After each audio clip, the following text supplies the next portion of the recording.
My name's Alan Cooney and I'm an ice climbing instructor for Skyhook Adventure. But today I'm actually going to talk to you about how to get started climbing independently outdoors for the first time.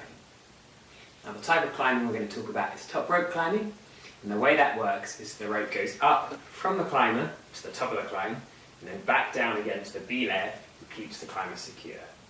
Then, as this climber goes up, the B-layer takes the rope in so that it's always tight, and then if the climber falls, they just come away from the rock rather than fall into the ground.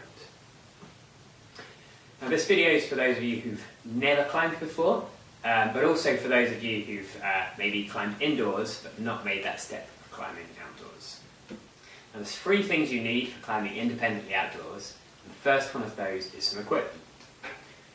So if you've climbed indoors already, you might already have some of this. You might have a harness. You need one of those for yourself and one for your climbing partner. And you might also have a belay device like the one here. You'll also need a helmet, this, a rope for yourself, and also a couple of items for setting up the rope at the top of the climb. Things like a sling here and a couple of carabiners. You'll also need all of the stuff that you'd usually take for going outside, so things like a waterproof jacket here, a fleece, bottle of water, sun cream, that kind of thing. So the first thing you need is some equipment, and the second thing you need is the appropriate skills to use that equipment. So if you've climbed indoors already, you might already know how to tie in with a figure of 8. You might also know how to use one of these belay devices. But you'll also need to know how to use the slings and the carabiners to set up the rope at the top of the climb. So you need some equipment and you need to know how to use it. And the third thing you need is some climbing friends to go climbing with.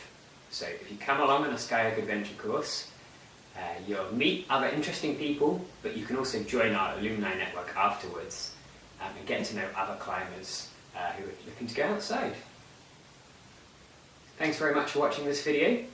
If you think it would be useful for a friend, just tag them in the comments below, and you can also ask us any questions that you may have there. Otherwise, have a click on the link and have a look around our Facebook page to find more articles, videos that go into this kind of thing in more detail, and you can take a look at our courses.